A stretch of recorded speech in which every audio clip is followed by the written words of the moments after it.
Primeiramente, Júnior, muito obrigada por ter aceito, né, o nosso convite.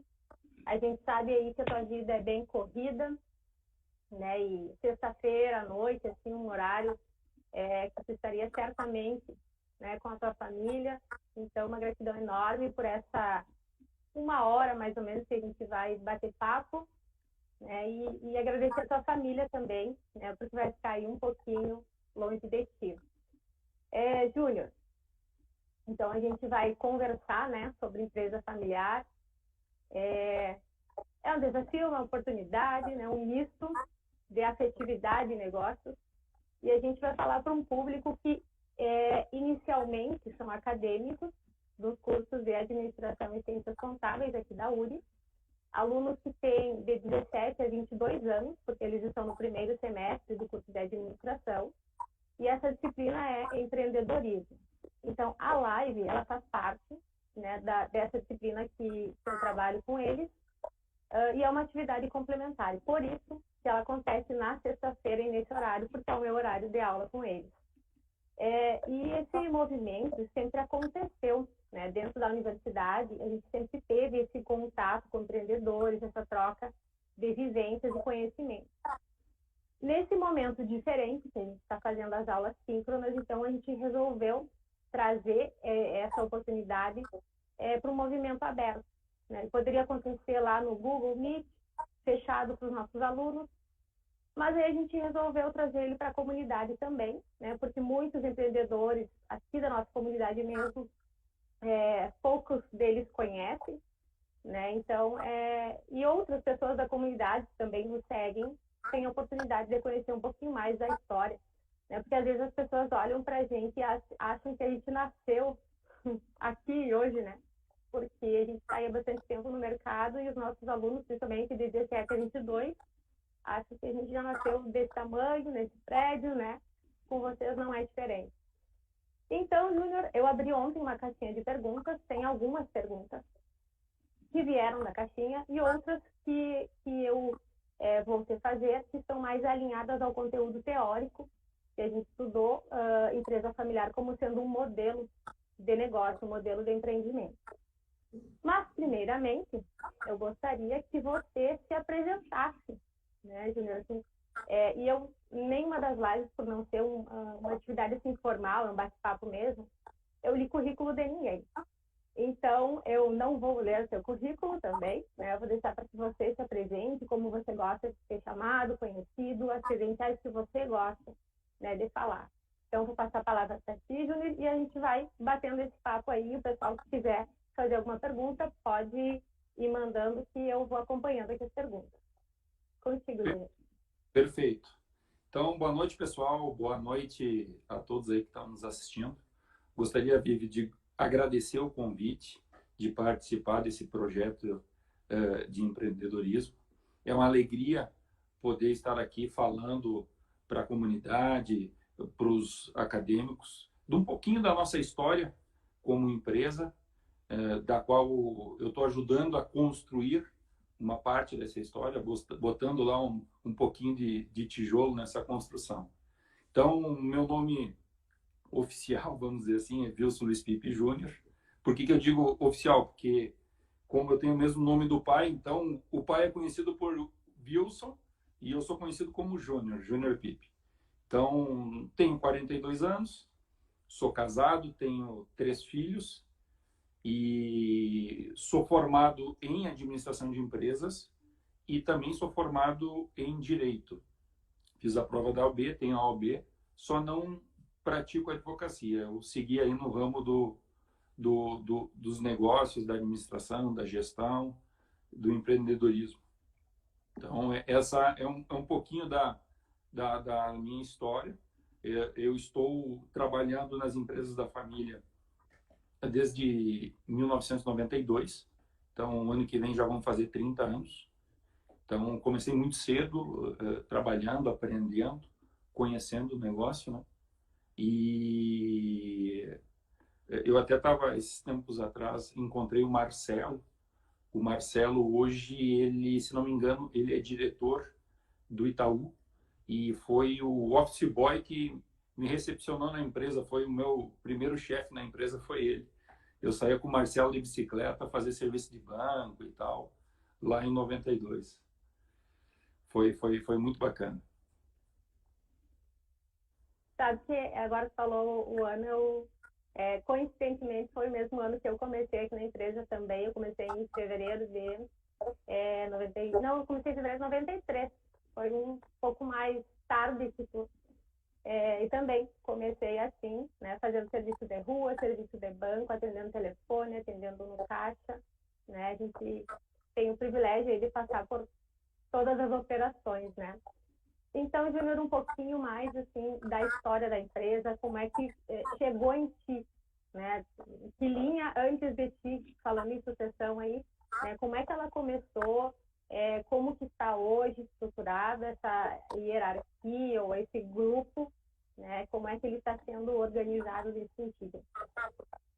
Perfeito. Na verdade, a história da nossa empresa, ela remonta aí a praticamente 7 décadas, né? Então, ela começou lá atrás com o meu avô, o meu pai e meus tios, tio Vilmar e o tio Negri, com a empresa Plínio Pipe e Filhos, que comercializava máquinas agrícolas, né? Primeiro trilhadeiras, depois começaram a vender tratores, pegaram a representação da Massey Ferguson. E esse grupo, a Pipe Pneus, que hoje é uma empresa onde eu trabalho, ela foi fundada em 5 de agosto de 77, fazia parte do grupo Plínio Pipe, e tinham outros negócios, tinha revenda de automóvel, de caminhão, etc. Houve uma cisão desse grupo empresarial, os irmãos se separaram, e aí cada um ficou com uma operação de revenda Massey e outras empresas, né? E nós ficamos com Massey e Pneus, e com a Pipe Pneus. E eu sou a segunda geração, né, da família, porque o negócio começou com o pai. Então, eu sou a segunda geração da família. Como eu falei, estou desde 92 na empresa. E juntamente com o meu irmão Rafael, que também faz parte é sócio também da empresa, da Pipe Pneus e da Pipe Máquinas. E tem a Suzy e a Dani, que também são as minhas irmãs, só que não estão na operação, não estão no negócio, são sócias, acionistas, mas não participam da gestão do negócio. E aí, com o tempo, o pai, que é o presidente do conselho, né, do nosso grupo, ele foi me aproximando, porque eu sou um pouco mais velho que o Rafa, né? Eu tenho 7 anos mais que o Rafa, então eu entrei primeiro que ele na empresa. E o pai me trouxe para dentro da empresa, me estimulou para ter uma sucessão. E eu fui, como eu falei, entrei como estafeta, o office boy, fui passando por todos os setores da empresa, conhecendo, entendendo a dinâmica da empresa, né? Tendo uma visão holística, saber um pouquinho de tudo dentro da empresa, saber como é que funciona aquela engrenagem, para poder no futuro, se gostasse e se quisesse, né, tivesse condições, poder sentar numa cadeira de forma a pensar estratégico e conduzir o negócio. E fui me envolvendo com o negócio, me envolvendo, e hoje eu sou responsável pela Pipe Pneus, né? Sou o diretor comercial da empresa, então sou responsável pela Pipe Pneus, e sou diretor administrativo da Pipe Máquinas. O Rafael é o diretor comercial, meu irmão, e o Márcio José Luca, que é um sócio nosso, que ele também é da família, porque ele é primo, também é sócio, ele é diretor da operação da Pipe Máquinas em Santa Catarina, porque a gente tem concessionárias Massey no Rio Grande do Sul e no oeste de Santa Catarina. Temos lojas de pneus no Rio Grande do Sul e em Santa Catarina. Então, tá a nossa forma de administrar, a nossa composição de diretoria dentro da empresa é essa. Joia. E aí, você já me respondeu 2 perguntas que tem aqui, mas tem mais uma alinhada ao que você falou quanto à questão da composição societária. Tem um planejamento ou distinção entre herdeiros e sucessores, já que as meninas não estão na operação? Na verdade, nós temos constituído uma holding, E essa holding, ela faz todo esse trabalho, né, de determinar as regras do negócio, porque eu acho que a perenidade, a continuidade do negócio, ela se dá na sucessão. Claro, a questão da competência empresarial, da capacidade de tocar o negócio, enfim, isso é primordial, não tenha dúvida disso.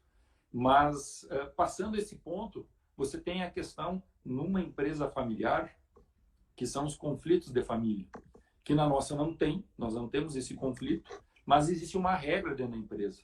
A empresa, apesar de ser familiar, ela tem uma gestão profissional. Então, daqui uns dias está chegando a terceira geração, os meus filhos, os filhos do Rafael, das minhas irmãs, e como vai funcionar isso, né? Então, a gente tem que deixar uma regra muito clara de como vai funcionar para que não se tenha problema no futuro na questão de sucessão, né? Não é porque você é sócio que você vai gerir, né? Que você vai estar dentro da empresa, entendeu? Aí tem uma série de requisitos previstos para que se entre na empresa, entendeu? E não simplesmente uma decisão, porque é meu filho, porque é... Entendeu? Tem todo um pré-requisito técnico que, pelo bem da sobrevivência da empresa e da continuidade do negócio, as posições estratégicas, as principais posições de gestão da empresa poderão, no futuro, sim, ser terceirizadas, sem com executivos terceiros, sem problema nenhum. Mas a gente já tem essa definição bem clara dentro do grupo. E sabe que essa é uma das perguntas que eu ouço bastante os alunos fazerem. Eles fazem essa observação, aqui em Santo Ângelo tem muita empresa familiar, então é difícil de conseguir trabalho, porque a gente nunca vai ter as portas abertas, sempre são os filhos, são, né, os herdeiros que assumem. E várias vezes eu já frisei isso com eles, que não é bem assim. Que herdeiro é uma coisa, né, sucessor é outra, e que por vezes o herdeiro ele nomeia alguém, ou ele contrata alguém, né, para gerir a parte dele. E às vezes é alguém da família, outras vezes é alguém terceiro, alguém que vai ser contratado pela capacidade, né, técnica. Então é algo que eles observam bastante e justificam, né, que é uma dificuldade de entrar nas empresas familiares por isso. Mas aos poucos vai se desmistificando isso, até porque o movimento da empresa familiar, ela vem enxergando isso, né? Os pais vêm enxergando essa questão de que só porque é filho não é obrigado, né, ir lá fazer. E antigamente era um pouquinho diferente, né? A gente já via sempre que tinha aquele histórico, aquela questão da cultura, dos valores para seguir o negócio, né? E agora a gente já tem uma questão mais profissionalizada que olha a capacidade justamente da perenidade, né? Porque precisa sobreviver à sucessão, né? O negócio precisa sobreviver. E dentro desse processo de sucessão, a gente tem essa questão da gestão ser profissionalizada, né? Que você já falou, que era uma pergunta também. E uma pergunta que veio. Se você escolheu empreender na empresa familiar ou se você foi entregue para essa gestão. Você escolheu estar na empresa lá em 92 ou permanecer depois? Antes de responder essa pergunta, eu acho que é importante complementar o assunto anterior, que eu já estou preocupado com a minha sucessão. Eu já estou preocupado com isso. Então, por exemplo, se amanhã faltar o júnior na empresa, quem é que assume? Não, vai assumir um dos filhos do júnior porque é filho dele, então ele tem que ser diretor. Isso não é um reinado, né? Ele é uma empresa, então quem é que vai assumir? Faltam os diretores atuais, entra a esposa, entra o filho? Não, não é assim que funciona, entendeu? Vai se buscar alguém competente que pode ser da família, se tiver as condições, para entrar na empresa e participar do processo de gestão. Então, isso é importante frisar que... E as empresas, assim como tem que separar o caixa da empresa do caixa da família, né? que isso é uma condição fundamental aí para dar certo a empresa. Nas empresas familiares, tem que separar também a gestão, né? E sobre a pergunta de como é que eu entrei na empresa. A história da entrada na empresa foi uma coisa muito natural. Então, como o pai trabalhava lá, eu brincava lá dentro. A empresa, para mim, é extensão da minha casa. Não houve uma imposição, nada, foi uma coisa muito natural. Então, no passado, antes de começar a trabalhar na empresa, eu me escondia no meio dos pneus, eu jogava bola lá dentro, eu vivia lá dentro. Estudava do lado, no Colégio Verzelli, que era do lado da empresa, então eu saía da escola, ia para a empresa aguardar o pai terminar o trabalho para a gente vir para casa para almoçar. Então foi uma coisa muito natural. Na verdade, eu nunca pensei em fazer outra coisa. É uma coisa que fui direcionado de corpo, de mente. Eu mesmo me direcionei, sabe? Eu nunca pensei em fazer um concurso público, fazer, sei lá, uma medicina, ser engenheiro, alguma coisa assim. Nunca me passou pela cabeça não trabalhar ali. Hoje eu até me pergunto, poxa, se eu não trabalhasse na empresa, o que eu faria? O que eu faria? Então, é uma coisa que eu me pego pensando. Acho que gostaria de ser médico. Gostaria de ser médico. E uma coisa que eu fiz, que desde que eu entrei na empresa, eu saía da escola, eu saía do Verzelli ali, que eu estudava no Verzelli, de tarde eu vinha para a empresa, sábado de manhã não tinha aula, eu ia trabalhar na empresa, enfim. Eu sempre fui para a empresa. E querendo acompanhar todos esses passos da empresa, estar junto do pai para aprender, com aquela fome, com aquela vontade de aprender, eu não me permiti morar fora. Eu não tive a experiência de morar fora do país. E nem de ter trabalhado em outra empresa. Isso hoje, se meus filhos quiserem trabalhar na empresa, o que acontece? Eles serão muito bem-vindos, poderão mostrar a que vieram dentro da empresa para galgar os postos e amanhã, quem sabe, ter a coincidência de ser sócio e gestor.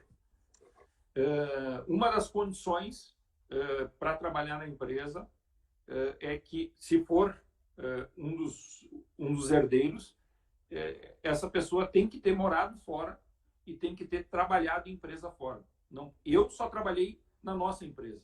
E acho que se tivesse morado fora para a cultura geral e tivesse trabalhado em outra empresa, eu teria agregado como profissional e hoje como gestor, sem dúvida nenhuma, porque apesar de ver os dois lados dentro da nossa empresa, né, de comandar e ser comandado, os dois lados da moeda, os dois pontos de vista, eu estava dentro de uma empresa familiar. Eu acho que eu devia ter saído, trabalhado um tempo fora e voltado.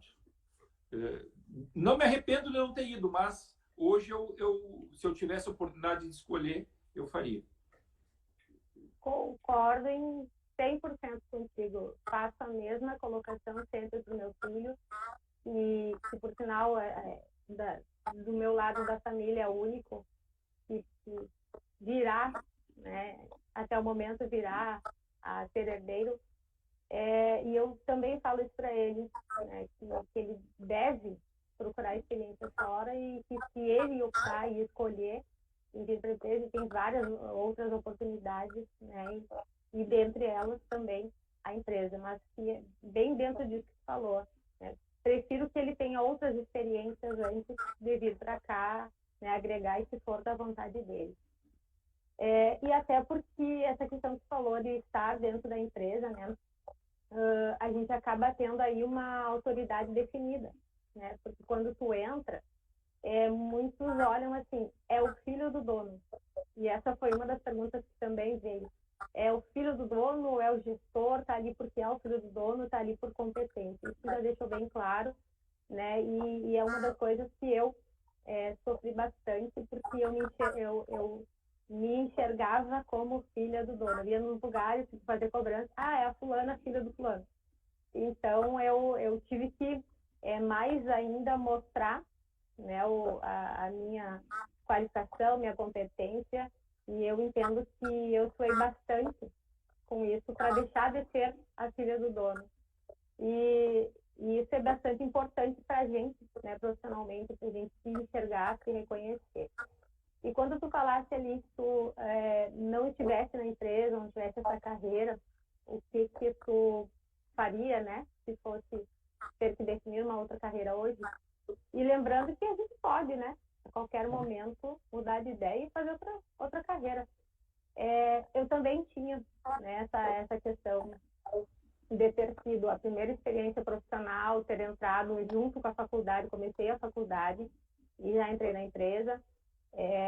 Eu tive uma experiência bem rápida, eu fui morar em Santa Maria, e então, assim, sair de casa, né, não foi uma experiência cultural, foi para estudar mesmo fora, mas tive a oportunidade de morar fora um pouquinho, e tive a oportunidade também de entrar na URI, né? Então, eu participo de uma outra organização, um outro estilo de gestão, que me ajudou bastante, né, nesse entender essa diversidade.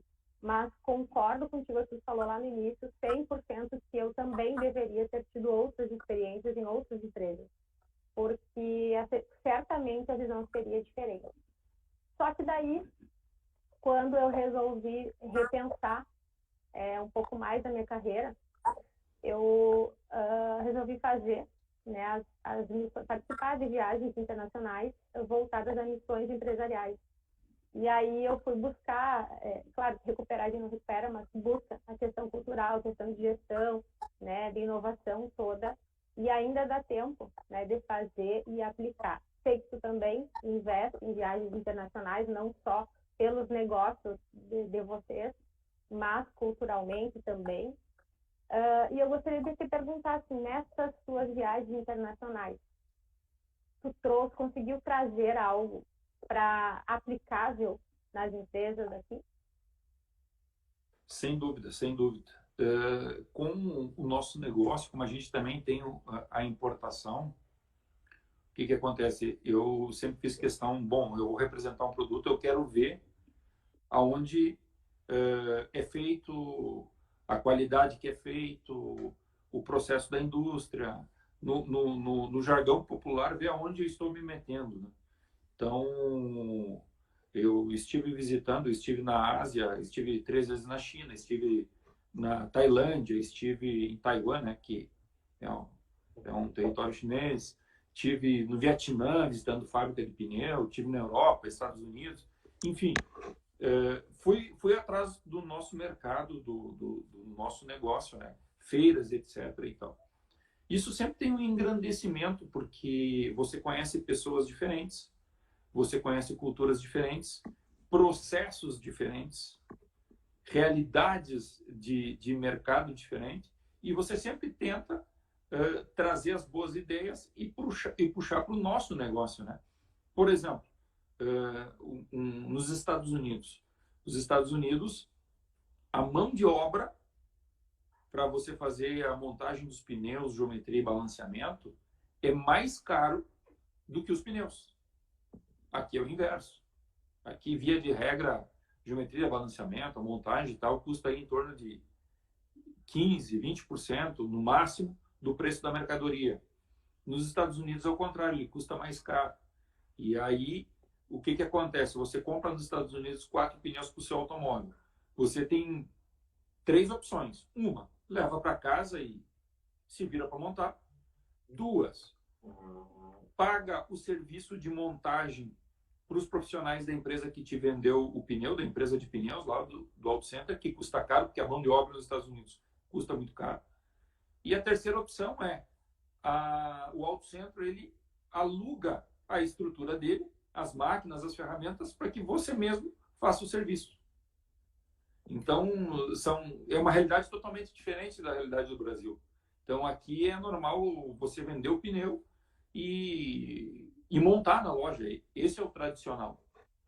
Lá já é um pouquinho diferente, entendeu? A venda através de e-commerce e tal, Isso aí, tudo a gente viu no passado como funcionava. Nós temos o nosso e-commerce também, temos a operação via internet, nos marketplace e tal. Nossa empresa está nesse mercado também. Então, é uma série de fatores. Por exemplo, quando eu era presidente ainda do CDL, que eu fui presidente do CDL, até tive a grata missão de convidar você e a equipe Vanipar para fazer parte do CDL, o qual foi muito bem recebido e vocês aceitaram. E você acabou sendo também uma das presidentes do CDL.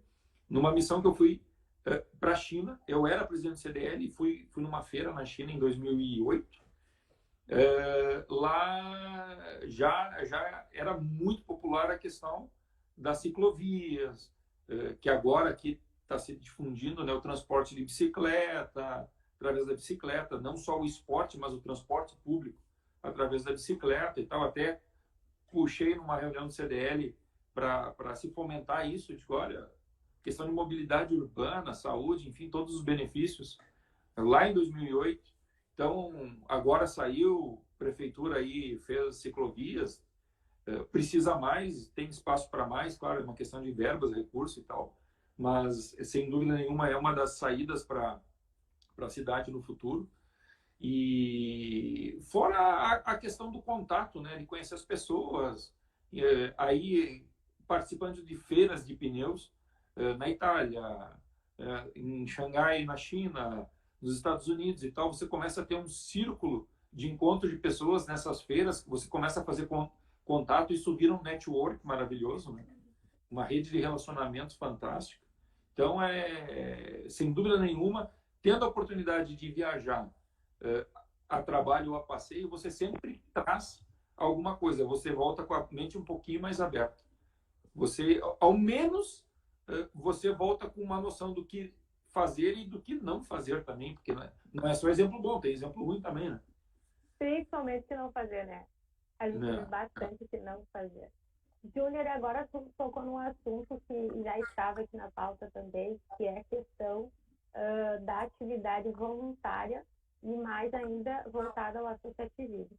E aí, dentro disso, eu ia comentar, né, que a gente foi convidado para participar da CDL na sua gestão, né, e agradecemos, né, o convite, a oportunidade que nos deu de fazer parte da Câmara de Dirigentes Lojistas de Santo Ângelo. E eu gostaria que tu nos falasse, assim, qual é a importância dos empresários participarem do associativismo, não só se envolver em diretoria, mas participarem efetivamente, porque há um tempo atrás, eu acho umas 3 lives atrás, a gente recebeu o Everton Neto. O Everton hoje é o vice-presidente da AGV, né? O Everton tem 31, acho que 32 anos por aí. Eu acho que na época que você foi presidente ainda era GV, né? Já era GV, eu acho. Já. Então, aí o Wilson Norris foi o fundador, né? Que até nos acompanha sempre nas lives. E aí o Everton contou a história dele no associativismo na CDL Canoas e posteriormente na GV. E ele trouxe uma opinião particular sobre a importância de fazer parte disso. E eu gostaria de saber a tua opinião, a tua sugestão, as tuas dicas de quem fez parte da entidade e ainda faz, de quem presidiu, de quem levantou a bandeira pelo aeroporto de Santo Ângelo, né, dessas lutas que a nossa classe logística tem e ela vem representada pelas entidades. Sem dúvida. Eu, quando assumi a presidência do CDL, foi uma grata experiência, essa doação que a gente fez de tempo e de suor. E eu tive um retorno muito maior porque, como eu estava falando, a exemplo das viagens, você tem um retorno de conhecimento, de contato, de oportunidades muito grande enquanto presidente da entidade, enquanto diretoria da entidade também. E a importância principal desse associativismo não é, e às vezes o pessoal acha que é, e na minha opinião não é, a principal benesse para o empresário não é a entidade ser um braço forte para algumas conquistas de setores, ou do comércio, ou da indústria, ou do que for. O principal é a troca de experiência a troca de contatos, o network que você forma dentro da entidade. Isso é o principal. É isso que nós devemos fomentar. Quando você pega e bota dentro de uma CISA, de uma CDL, de um Sindlojas, de uma AGV, do que for, uma quantidade expressiva de empresários, cada um com a sua realidade, com os seus obstáculos, com as suas vitórias, e começa a compartilhar isso, isso é muito enriquecedor. Saem ideias maravilhosas. A ideia do Simples saiu aqui de Santo Ângelo, baseado no quê? Nesse network, nessa troca de experiência, nessa troca de ideias, entendeu? Então, isso é o principal, e as pessoas, os empresários, cada um nessa categoria, os profissionais liberais e tal, devem fazer parte desse associativismo de classe, enfim, porque isso é importante, essa troca de ideias, essa troca de percepções, isso cresce muito. Isso você traz muita coisa boa, melhores práticas, enfim, muita coisa boa para dentro da empresa. Eu gosto muito, eu acho isso muito válido. Também gosto, acho bastante importante, válido. Realmente o maior ganho que a gente tem é o network. Até algumas pessoas, elas pensam que a gente participa porque ganha alguma coisa, né? Além de ser voluntário, a gente paga para estar lá, né? Porque muitos dos compromissos que a gente tem é do nosso bolso, que a gente faz aí a manutenção, né? E outro comentário, falando em associativismo, que a gente ouve bastante, são sempre os mesmos, é sempre a mesma panela, e a gente vê uma realidade muito diferente do que as pessoas acham, né? A gente que está lá dentro, a gente sabe que as pessoas que querem participar, que querem se doar, porque a gente está lá doando tempo, que tu poderia estar no teu negócio, com a tua família, né, para trabalhar pelo comunitário, pelo todo. Então, são poucas pessoas que querem doar esse tempo, né? Doar suas ideias, a sua energia, né, para representar. Então, a gente precisa frisar aí que as empresas, elas podem procurar, né, as entidades e fazer parte, né, voluntariamente das entidades, que a gente está sempre precisando, né, de pessoas para ajudar nessa troca, né, de experiências não só experiências, né, mas até porque quando a gente está ali, a gente acaba trocando experiência e acabam surgindo os negócios, né, e às vezes o negócio não é para a gente, mas é para alguém que está na nossa rede de contato. Então, facilita bastante o tu estar, né, nesse meio. Então, é um convite que eu sempre faço para as pessoas, né, quando tiverem oportunidade, participem. Quando tiver algum evento, claro que agora a gente está restrito, né, mas mesmo assim estão acontecendo eventos virtuais, né? Então vamos movimentar isso também, né? Daqui a pouco a gente vai ter a volta dessas nossas atividades. Júnior, antes tocou no assunto das modalidades de operação.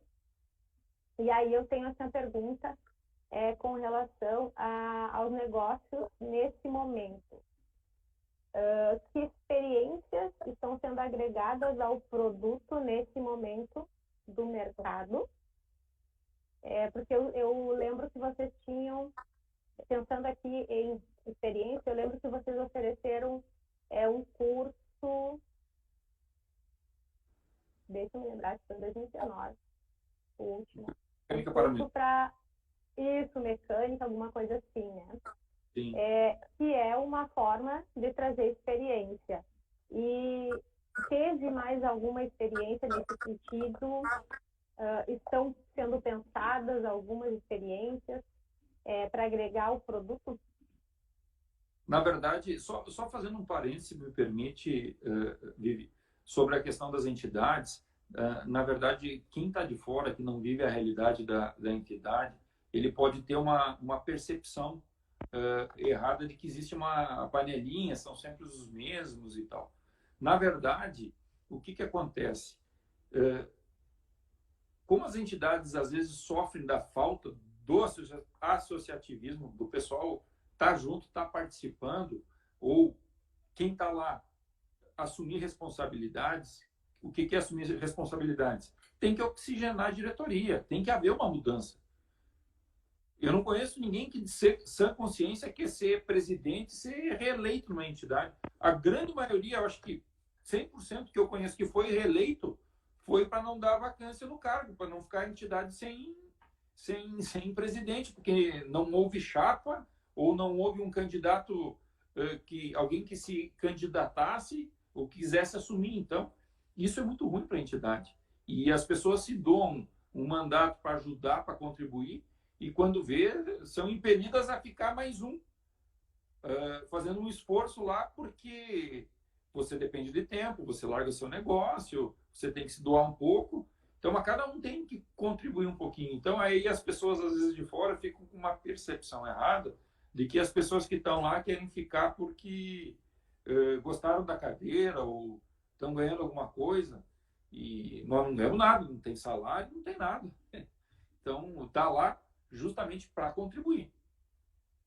Sem dúvida nenhuma, para contribuir com a entidade. Para tentar fazer algo de diferente. E em relação à pergunta que você fez, esse curso que a gente faz de mecânica para mulheres, ele é muito bacana. E sempre teve um eco muito bom na sociedade, com os clientes, sempre teve procura, sempre foi muito cheio, porque para desmistificar primeiro, isso é um serviço difícil, isso é um serviço sujo, tirar um pouco, quebrar um pouco esse paradigma e mostrar que uma troca de pneu de automóvel ela pode ser sim realizada por uma mulher, por que não? De salto, de saia, sem problema nenhum. É uma atividade técnica, muito mais do que força. Claro, pegar um parafuso engripado numa roda e tal, vai precisar um pouquinho de força, mas é mais conhecimento técnico que qualquer outra situação. A gente não conseguiu dar sequência a esse tipo de evento em virtude da pandemia, né? Questão de aglomeração, etc. e tal. Mas não tenha dúvida que esse é um dos primeiros, inclusive a gente estava com a área de marketing aí conversando esses dias atrás com a agência, e vai ser um dos primeiros eventos que a gente vai fazer, porque é um evento que, inclusive, o pessoal tem pedido, né? Tem pedido, é muito bacana. Falando em marketing, a gente tem aqui participando conosco uma turma de marketing da professora Marlise, né, que eles acompanham toda sexta-feira também, porque quando a gente está falando aqui de empreendedorismo, a gente está também, né, colocando o marketing no negócio. E além disso, Júnior, dessa turma, a gente tem outras instituições de ensino superior da região participando sempre da live, porque ela é apoiada pela NOR, que é a Associação dos Administradores da Região Noroeste do Rio Grande do Sul, e pelo CRA, RS Mulher, que é o braço do Conselho Regional de Administração, né, que traz as mulheres da nossa região Noroeste, Missões, mais para o meio, né, do mercado, para divulgar mais a atividade delas. Então, a gente é apoiado pelas duas entidades. E aí a gente tem congregando, então, a Unicruz, Unijuí, SEMA, SENEC, né, URI Santo Ângelo, URI São Luís, FAOR, né, várias outras instituições de ensino superior que nos apoiam nessa live. E a live também, ela está ficando gravada, né, salva no meu Instagram, e também ela sobe para o YouTube da URI. Né? Então, provavelmente hoje, no máximo amanhã, já está lá, né, para quem não pode assistir na íntegra ou não pode assistir aqui, vai estar disponível, né, para assistir depois.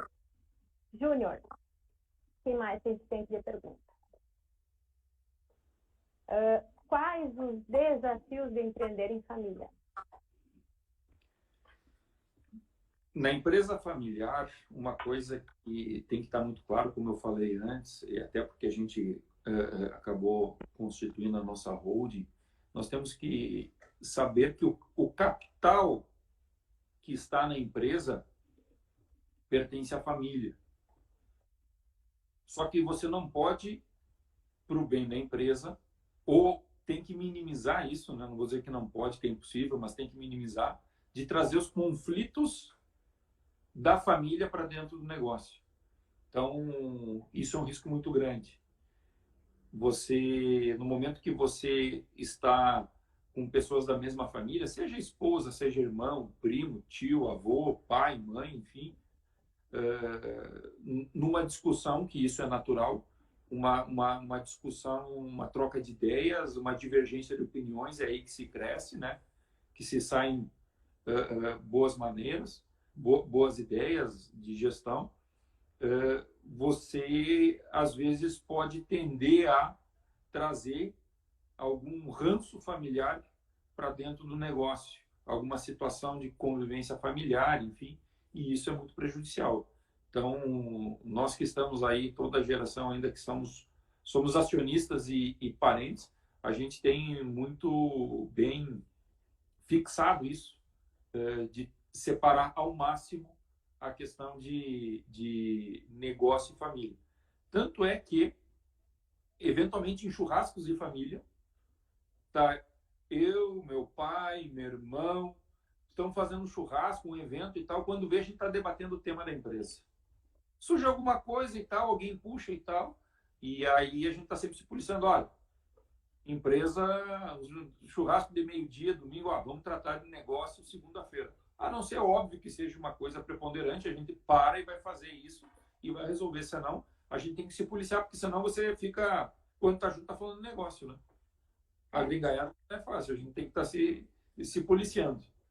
Isso quando a gente não vai passar férias junto, toda a família, né? Aí trabalha 360 dias por ano e passa 15 em férias junto e é só negócio, né? Não é muito diferente, mas a gente também se policia bastante, né? Às vezes a gente começa a falar de negócio e a mãe olha assim, hoje é domingo, então volta para o assunto de família e não de negócio, né? Mas é muito tranquilo, né, de acontecer. E dentro dos pontos fortes que eu vejo aí também, é a questão da flexibilidade e da agilidade para resolver, para tomar decisões, principalmente em caso de emergência, né?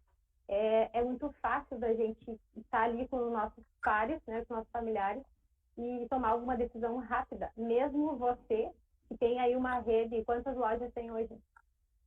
Nós estamos com 13 lojas de pneus e 5 de tratores concessionários. Então, é uma rede, né? É uma rede bem grande de lojas e mesmo assim consegue ter uma agilidade rápida na tomada de decisão e replicar, né, nas lojas. E quando vai inovar em algo também, testar em uma delas e, né, logo replicar. Eu acho esse um dos pontos fortes também, né, da gestão da empresa familiar.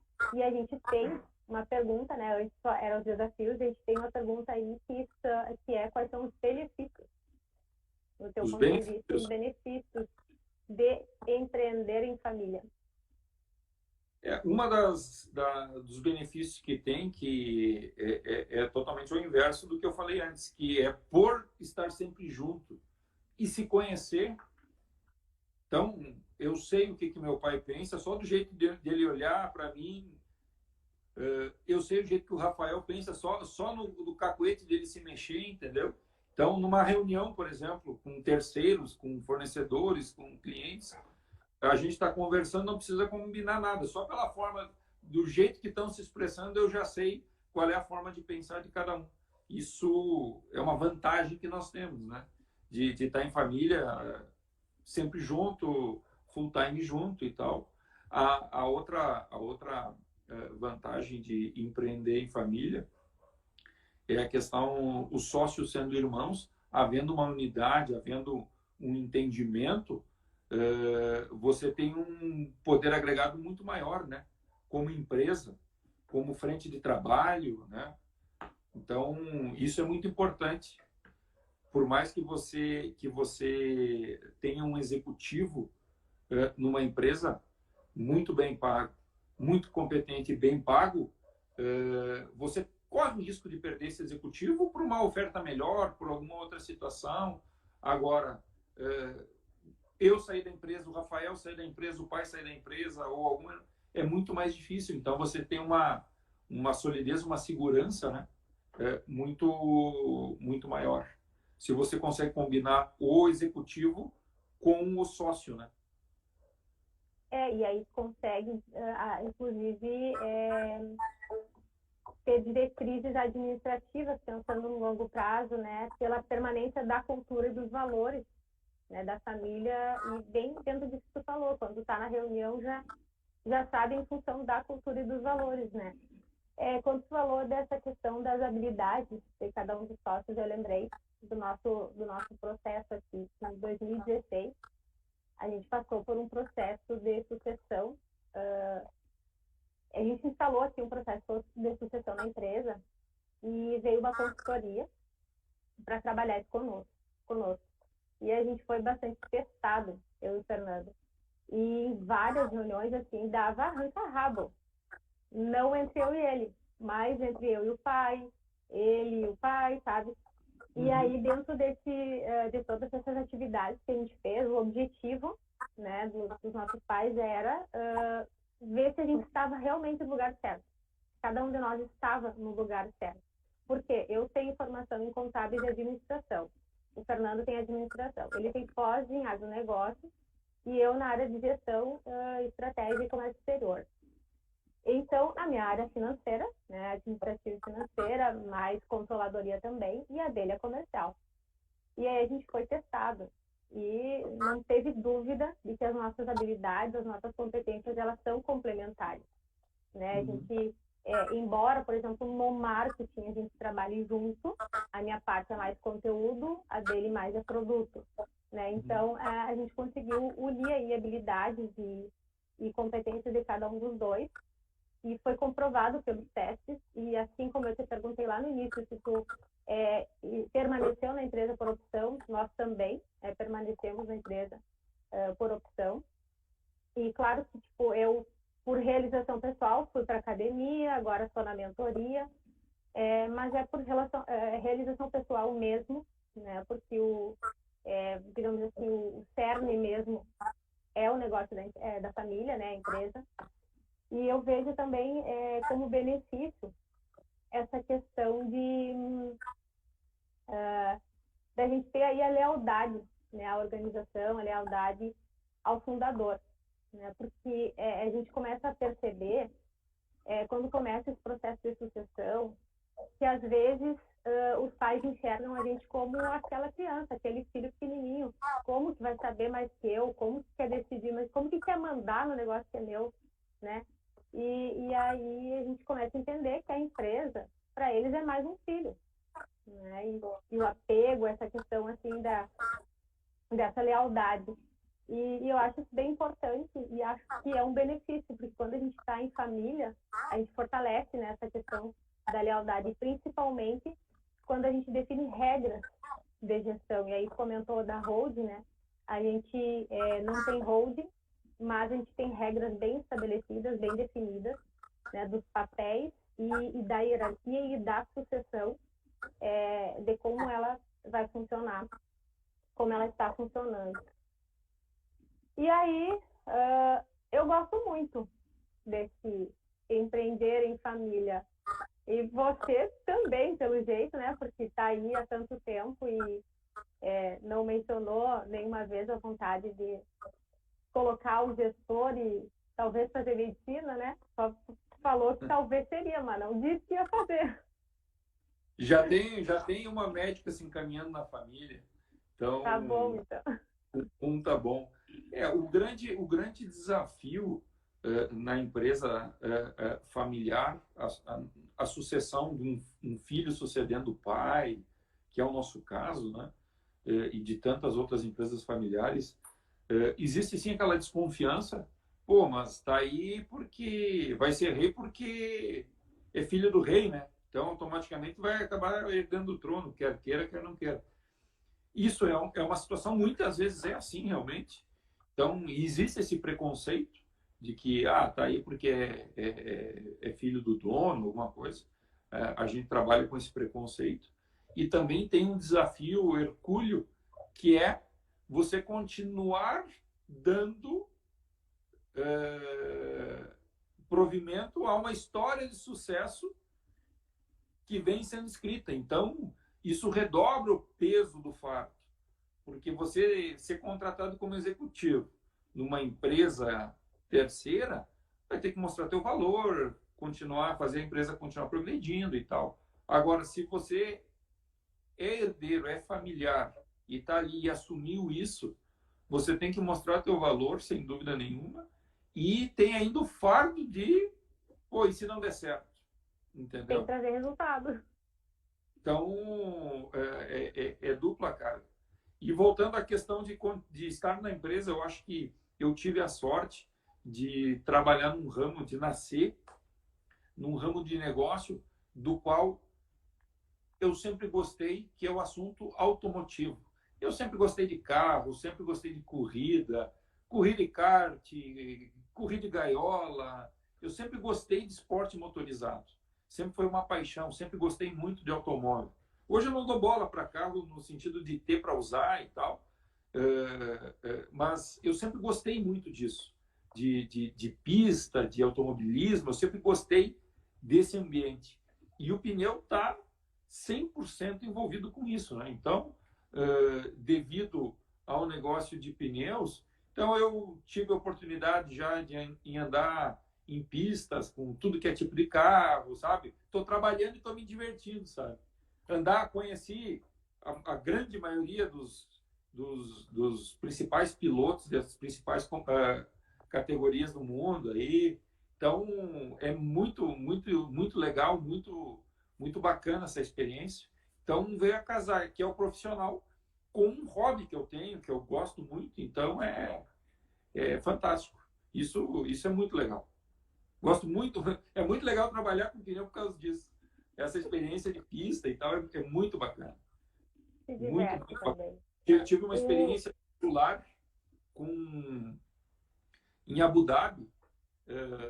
Fizemos uma visita com uma fábrica de pneus com a Dunlop em Abu Dhabi, nos Emirados Árabes, e tive a experiência fantástica, maravilhosa de poder pilotar um Fórmula numa pista de Fórmula 1. Então, é uma sensação indescritível. É impressionante. O mais impressionante é como é que eu consegui entrar dentro de um Fórmula daqueles. Não, mas ó, o Anderson City te mandou um elogio aí. Oi? O Anderson City, ele te mandou um elogio. Tu falou agora disso. Ele te mandou um abraço e disse que tu tá bem magrinho. A esposa começou a cozinhar em casa e aí eu acabei emagrecendo. Ela tá vendo a live, vai ficar brava comigo, vai me xingar aí. Não, vamos dizer o seguinte, ela cozinha tri bem, é que ela tá fazendo comida saudável. Não é que tu emagreceu porque a comida é ruim, é porque é saudável e certamente está balanceado na quantidade que tu precisa. Vamos defender a Adri, né? Com certeza, na verdade, fugindo um pouquinho do nosso tema aí, mas é uma questão de saúde, né? Eu fiz um programa detox que várias pessoas me perguntaram o que houve, que você emagreceu tanto, tal, como é que tu conseguiu, qual é o regime? Eu digo, não tem regime. É um programa detox e aí com esse detox eu comecei a limpar um pouco o organismo, comecei a mudar a forma de comer. Sou muito ansioso, tenho a questão de ansiedade, eu sou uma pessoa muito ansiosa e essa ansiedade vai parar toda no prato, na comida, né? Então, tenta amenizar essa ansiedade com comida. E aí acabei trabalhando isso aí e comecei a comer de forma correta. Né? É aquele dilema, come para viver ou vive para comer? E aí eu brinco que eu com 42 anos, do jeito que eu vinha, eu acho que eu já comi por uma existência aí de 80 anos. A minha cota de alimento, acho que eu praticamente já comi. Então, comecei a me alimentar da forma adequada, comendo de tudo, bebendo um vinho, bebendo cerveja e tal, e perdi 14 quilos, né? Tô super feliz. Que bom, parabéns. Parabéns para a Adri, né? Que é mão é dela, quem, né? eu ia dizer, quem está conduzindo esse processo. Daí depois tem que dar o arroba dela, tem que dar o arroba dela para o pessoal procurar o trabalho dela, viu? Eu sou o cobaia dela. Júnior, já estamos aí com 1 hora de live. Nossa, e sei que ela deve estar esperando aí com as crianças para janta, né? Então não vamos nos estender muito. Deixa eu ver só que entrou entrou um comentário aqui. Nas jantas da turma começou a sobrar boia, que continue o regime. Nem vou dizer quem foi. Tu Não, deve saber quem foi. pode falar, porque é uma verdade, entendeu? É uma verdade. Mandar um abraço pro Anderson Siste aí, parceirão de moto. Um abraço. Então, Júnior, para a gente se encaminhar para o final aqui, eu quero deixar a palavra contigo, né, e te agradecer novamente pela disponibilidade, por todo esse conteúdo que compartilhou conosco, que dividiu, né, nos colocar à disposição de vocês, do grupo, né? A gente está aqui, a URI sempre foi parceira, né, do grupo, continua parceira, quando precisar, só nos acionar, né, que a gente está aí para ajudar.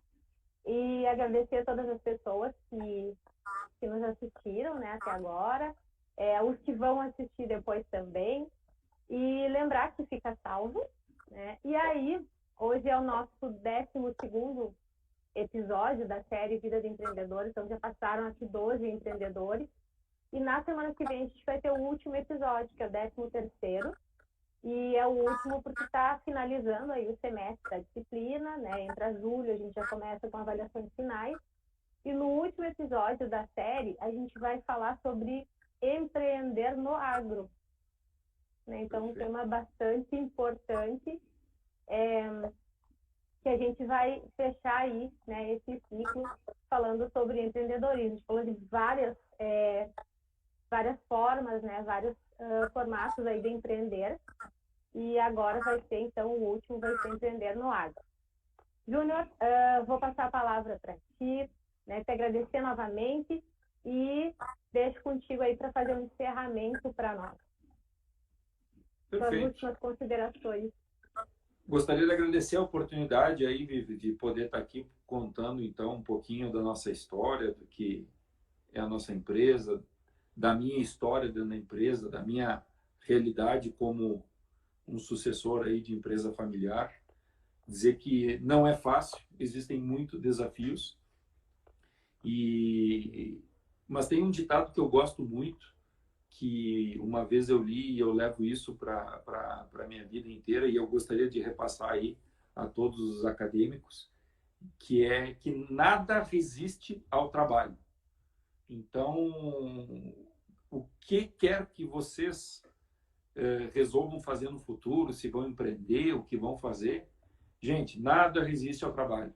Trabalhem com foco, com determinação, ponham 100% do que são no mínimo que fazem, que vocês vão dar certo.